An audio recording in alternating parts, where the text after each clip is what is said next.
Assalamualaikum warahmatullahi taala wabarakatuh. Untuk hari ini kita akan belajar bareng lagi materi mata pelajaran IPS kelas 8 bab 2. Untuk hari ini pembelajarannya yaitu tentang pluralitas masyarakat Indonesia, di mana ada perbedaan agama, budaya, suku bangsa, pekerjaan, peran dan fungsi keragaman budaya. Nah, bagaimana pluralitas masyarakat Indonesia? Yuk mari kita simak pembelajaran kita hari ini. Nah, pluralitas masyarakat Indonesia, perbedaan agama, perbedaan budaya, suku bangsa, pekerjaan, peran dan fungsi keragaman budaya. Nah, pada gambar ini yaitu menggambarkan keragaman agama di Indonesia. Masyarakat Indonesia dikenal sebagai masyarakat yang religius. Beberapa agama dan kepercayaan dapat ditemukan di berbagai wilayah Indonesia. Indonesia juga memiliki banyak suku bangsa. Itulah sebabnya Indonesia kaya dengan budaya atau adat istiadat. Kondisi geografis dan sosial Indonesia juga mempengaruhi berbagai kegiatan ekonomi masyarakat. Oleh karena itu, kita dapat menemukan berbagai pekerjaan masyarakat Indonesia di berbagai tempat. Kekayaan dan keanekaragaman masyarakat Indonesia, baik dari suku, agama, ras, pekerjaan, dan lain-lain, menunjukkan bahwa masyarakat Indonesia itu bersifat plural. Nah, kata dari plural ini berasal dari bahasa Inggris yang artinya jamak, sedangkan pluralitas berarti kemajemukan. Nah, pluralitas masyarakat Indonesia memiliki arti yang sama dengan kemajemukan masyarakat Indonesia. Selain istilah pluralitas, kalian juga menemukan istilah lain yang berhubungan dengan keragaman, yaitu apa? Multikultural. Multikultural berasal dari kata multi yang berarti apa? Ya betul, berarti banyak atau lebih dari dua, dan kultur artinya kebudayaan. Nah, masyarakat kebudayaan atau masyarakat multikultur adalah masyarakat yang memiliki lebih dari dua kebudayaan. Masyarakat multikultural tersusun atas berbagai budaya yang menjadi sumber nilai bagi terpeliharanya kestabilan kehidupan masyarakat pendukungnya. Keragaman budaya tersebut berfungsi untuk mempertahankan identitas dan integrasi sosial masyarakat. Nah, yang pertama dalam pluralitas masyarakat Indonesia itu ada perbedaan agama, ya, ada perbedaan agama. Nah, apakah kalian menemukan berbagai macam agama di lingkungan tempat tinggalmu? Pernahkah kalian mengamati pemeluk agama lain yang sedang melaksanakan upacara keagamaan? Nah, tentu kalian banyak menemukan perbedaan. Nah, kalian mungkin merasa asing dengan upacara persembahan yang agama yang berbeda dengan agama yang kalian peluk. Hal ini wajar karena setiap agama memiliki tuntunan dalam melaksanakan persembahyangan atau upacara keagamaan. Nah, lalu agama yang ada di Indonesia itu ada agama apa saja? Ya, betul. Yang pertama adalah agama Islam. Nah, pada saat ini agama Islam merupakan agama yang dipeluk sebagian besar masyarakat Indonesia. Menurut sensus pada tahun 2010, sebanyak 87,2% penduduk Indonesia beragama Islam. Nah, kalian tentu masih ingat pelajaran IPS kelas 7 yang mengisahkan perkembangan kerajaan-kerajaan bercorak Islam di Indonesia. Agama Islam diperkirakan telah sampai di Indonesia pada abad keberapa? Ya, abad ke-7, yang kemudian diikuti perkembangan kerajaan-kerajaan bercorak Islam di Indonesia. Sebelum kedatangan Islam di Indonesia, telah berkembang agama Hindu dan Buddha sejak sekitar abad ke-4 Masehi. Nah, apabila kalian bukan beragama Islam, kalian perlu memahami berbagai hari penting yang sering diperingati pemeluk Islam. Hal ini bukan berarti untuk tujuan membandingkan antar agama, tetapi supaya kita dapat membantu kelancaran kegiatan agama lain. Nah, yang selanjutnya, umat Islam memiliki beberapa hari besar yang dirayakan setiap tahun seperti Hari Idul Fitri dan Hari Raya Idul Adha. Hari Jumat juga merupakan hari penting bagi umat Muslim atau umat Islam. Pada hari Jumat, semua laki-laki wajib melaksanakan ibadah sholat Jumat secara berjamaah di masjid. Nah, selain itu, umat Islam juga memiliki beberapa hari penting yang selalu diperingati seperti Hari Raya Tahun Baru Hijriah, hari kelahiran Maulid Nabi Muhammad SAW, dan hari turunnya Wahyu Al-Quran. Yang kedua adalah agama Kristen Protestan. Nah, Kristen Protestan berkembang di Indonesia selama masa kolonial Belanda VOC sekitar abad ke-16. Pada abad ke-20, Kristen Protestan berkembang dengan sangat pesat yang ditandai dengan kedatangan para misionaris dari Eropa ke beberapa wilayah di Indonesia seperti di wilayah Barat Papua, Sumatera Utara, Sulawesi Utara, dan juga Jawa. Yang ketiga adalah agama Kristen Katolik. Nah, ada pendapat yang menyatakan bahwa agama Kristen Katolik telah masuk ke Indonesia tepatnya di Sumatera Utara sekitar abad ke-8. Namun, pendapat tersebut belum didukung bukti-bukti yang kuat. Bukti yang paling kuat kedatangan agama Kristen Katolik bersamaan dengan penjelajahan bangsa-bangsa barat ke Indonesia. Kristen Katolik tiba di Indonesia saat kedatangan bangsa Portugis yang diperkuat dengan kedatangan bangsa Spanyol. Nah, yang selanjutnya agama Hindu. Agama Hindu diperkirakan telah masuk ke Indonesia sejak awal abad Masehi. Pada saat mempelajari perkembangan kerajaan Hindu-Buddha di Indonesia, kalian tentu ingat kapan agama Hindu dan Buddha masuk ke Indonesia. Kalian tentu masih ingat beberapa teori proses masuk dan berkembangnya agama Hindu di Indonesia. Nah, beberapa upacara keagamaan pada hari-hari penting agama Hindu, misalnya Hari Raya Galungan, Hari Raya Nyepi, dan Hari Saraswati. Agama Hindu kaya akan berbagai upacara atau tradisi keagamaan. Tradisi-tradisi warisan agama dan kebudayaan agama Hindu juga mempengaruhi kebudayaan Indonesia yang masih berkembang hingga saat ini. Yang kelima adalah agama Buddha. Nah, agama Buddha, perkembangan agama Buddha diperkirakan terjadi bersamaan dengan perkembangan agama Hindu. Nah, kerajaan Sriwijaya di Sumatera merupakan salah satu pusat studi agama Buddha di Asia Tenggara. Banyak sarjana dari Tiongkok dan bangsa-bangsa Asia Timur mempelajari agama Buddha di Sriwijaya. Nah, beberapa upacara keagamaan yang dapat kalian kenal misalnya Hari Raya Waisak dan Ulambana. Waisak dirayakan pada bulan Mei pada waktu terang bulan atau Purnama Sidhi untuk memperingati 3 peristiwa penting, yaitu lahirnya Pangeran Siddhartha. Pangeran Siddhartha mencapai penerangan agung dan menjadi Buddha, dan wafatnya Buddha Gautama. Yang selanjutnya yaitu agama Konghucu. Nah, kehadiran agama Konghucu di Indonesia telah berlangsung berabad-abad lamanya. Kalian dapat menemukan kelenteng yang bisa digunakan sebagai tempat ibadah umat Konghucu di berbagai wilayah di Indonesia. Contoh, kelenteng Ban Hing Kiong di Manado yang didirikan pada tahun 1819 dan yang lainnya. Nah, jauh sebelum agama Islam, Kristen, Katolik, Hindu, Buddha, dan Konghucu berkembang di Indonesia, telah berkembang berbagai aliran kepercayaan. Sampai saat ini, kalian dapat menemukan berbagai aliran kepercayaan yang dianut sebagian besar masyarakat Indonesia. Berbagai aliran kepercayaan sebagian telah berkembang sejak masa praaksara. Yang kedua adalah perbedaan budaya. Nah, maksud dari perbedaan budaya, kita hampir setiap hari mendengar istilah budaya atau kebudayaan. Apakah yang dimaksud dengan budaya atau kebudayaan?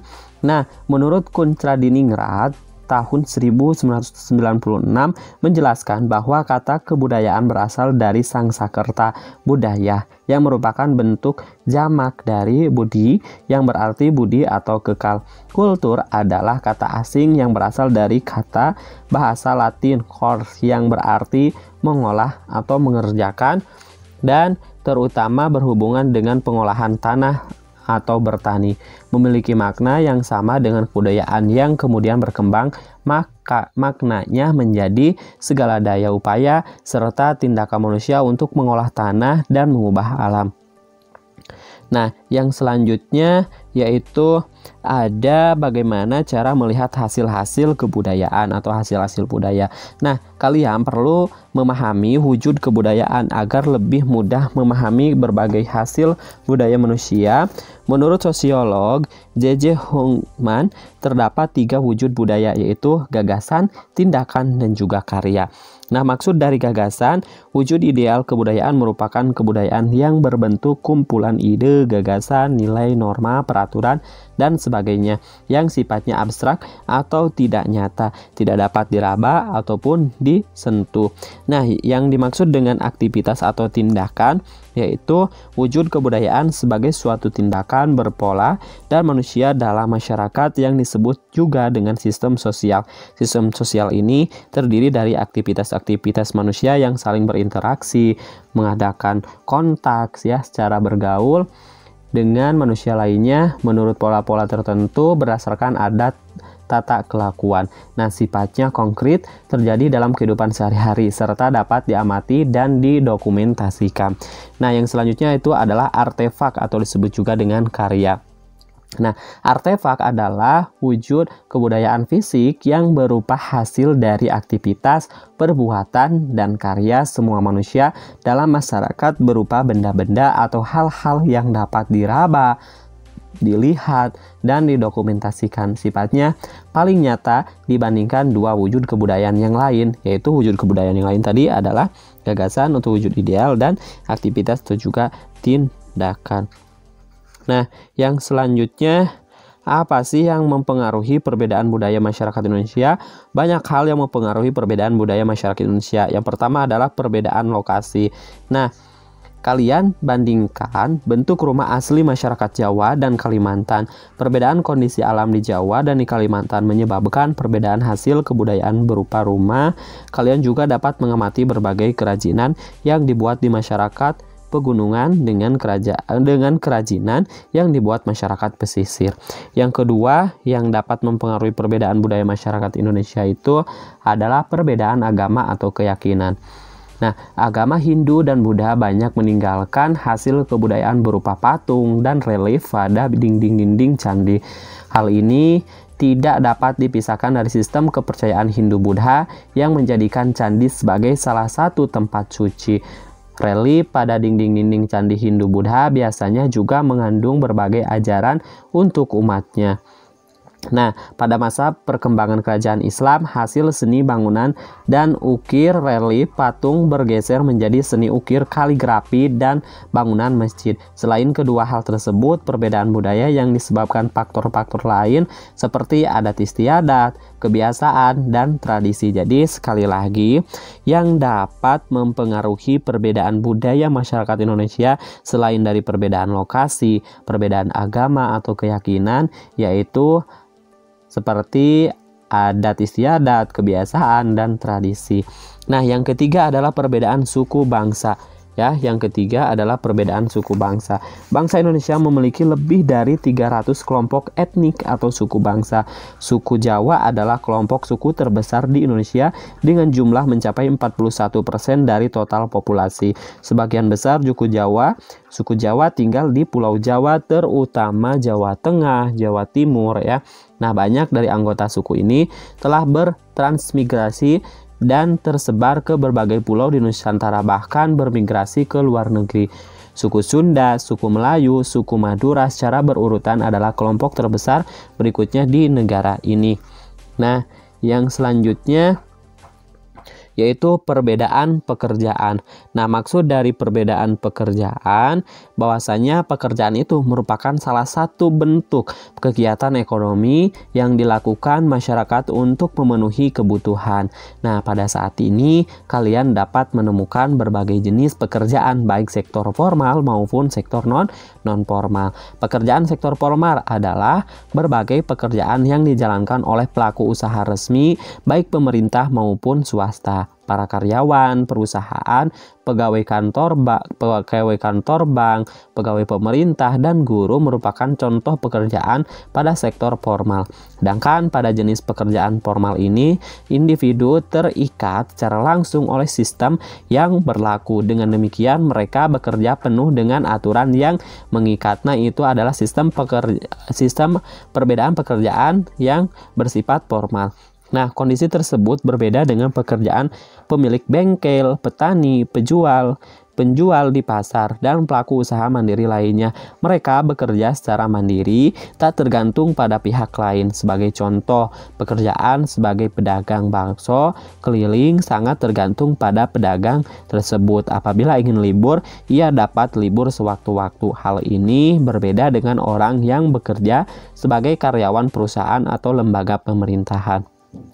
Nah, semua pekerjaan itu sifatnya adalah mulia selama pekerjaan tersebut bermanfaat bagi diri dan orang lain. Guru, polisi, dokter, petani, dan tukang pijat sama-sama pekerjaan mulia. Tidak ada yang lebih rendah atau lebih tinggi derajatnya. Semua profesi saling membutuhkan, ya. Jadi semua profesi itu saling membutuhkan, saling tergantung satu sama lain.